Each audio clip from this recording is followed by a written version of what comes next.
Webtoon's comic of the same name, Sweet Home infected Netflix in December 2020. A South Korean apocalyptic horror, we're diving into the unique zombie-ish world of Sweet Home. Hello, you're listening to Utter Randomness. I'm Lulu, your host, and this isn't my voice. Sorry for using a text-to-speech generator, and this will continue to be a thing until my throat is better. Not only spoilers, but also trigger warnings. Sweet Home's main protagonist deals with severe depression and suicidal ideations as well as attempted suicide. The story begins with our main character, Cha Hyun-soo, who has had a family tragedy befall him.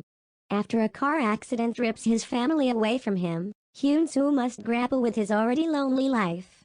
Unfortunately, in his struggle, he makes a plan to die by suicide. However, that plan is soon cast aside when something is incredibly wrong with his neighbor.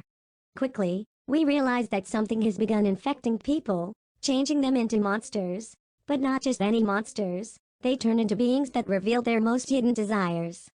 Residents of the apartment complex, including Hyun-soo, can't get out of their building because it's on lockdown, and the security guard is mysteriously missing.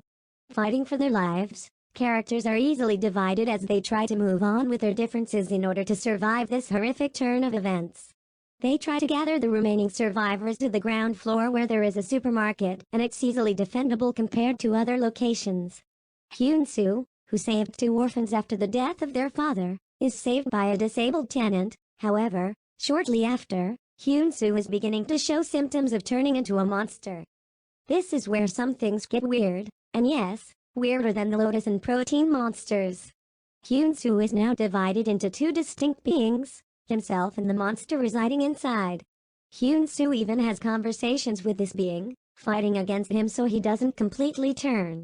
Apparently, if Hyun-soo doesn't turn completely, the monster inside will merge with him and he becomes this super being, which seems to be the overall outcome when going off the prologue of episode 1. Not getting into too many specifics, after many deaths and people turning into monsters, we meet another character who has successfully merged with his monster, Young. He can actually shift his form and transform into other beings, which he does twice. Once with the gang of people after massacring people trapped in a church, and killing some of the members of the gang he planted himself within to hide, he wonders about which side Hyun-soo will choose. The military has started to offer safety to citizens who turn in monsters such as Young and Hyun-soo to them. After the apartment building collapses because of an explosion and some of the survivors are transferred to a camp, Young becomes sanguine as Hyun-soo wakes in an armored truck with him. This was based on a Webtoon of the same name by Kim Kan-bai and Hwang Young-chan, and it started principal photography in September of 2019. I haven't read Sweet Home's comic, and during the production of Sweet Home, some of the original stories weren't finished.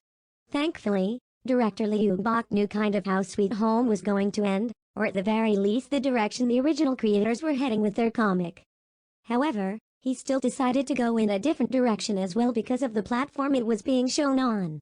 Another change from comic to TV was the addition of Lee Si-young's character Seo-yi-kyung. Her character was added because the director wanted to add a female character who can pull off really cool action scenes.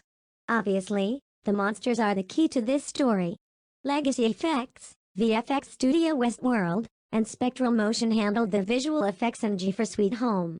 Troy James, who is a contortionist, and Kim Seo-jin, who is a choreographer, handled the movement and motion of many of the on-screen monsters, Lotus, Glutton, Steroid, and that creepy spider thing.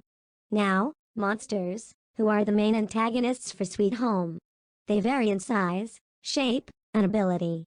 They can heal quickly, have superhuman strength, and can have specific powers abilities in regard to their evolution. Monsters are broken down into categories, and a kind of hierarchy in a way. At the bottom are the monsters, like the Lotus monster. All monsters begin by showing symptoms, which are massive nosebleeds, fainting, and auditory hallucinations. The infection, which is what I will call the entity or personality, will fight for control as the person mutates into a grotesque being. This takes time. Sometimes it takes only a day, other times a week. The next step is evolved monsters. This happens when the infection has kind of run its course, and the human consciousness that still resides inside offers no more pleasure to the infection. The human will then turn into a cocoon. The monsters are at their most vulnerable at this stage of evolution. However, the already monstrified beings have a sixth sense when these cocoons are being messed with and will flock to the area to eliminate the threat. When the person emerges from the cocoon, they are void of emotions, but we find out that isn't completely true. However, this is the general consensus. Monsters will protect evolved humans just as furiously as they protected their cocoon forms. Evolved humans can turn, or rather, encourage non-evolved humans to turn into evolved monsters or general monsters. Sweet Home became Netflix's first South Korean series to enter its top 10 in the US. Its main draw, outside of being based on a beloved comic series, was its portrayal of strong female characters as well as its visual effects.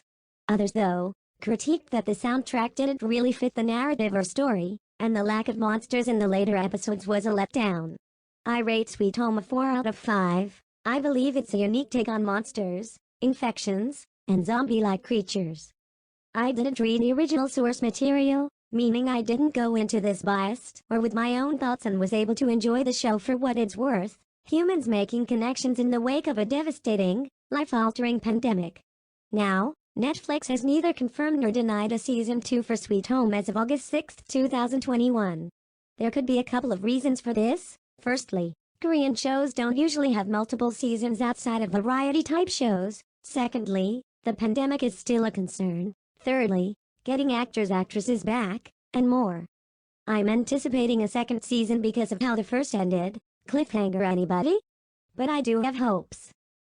Do you like Sweet Home? Let me know. Until next time, cheers.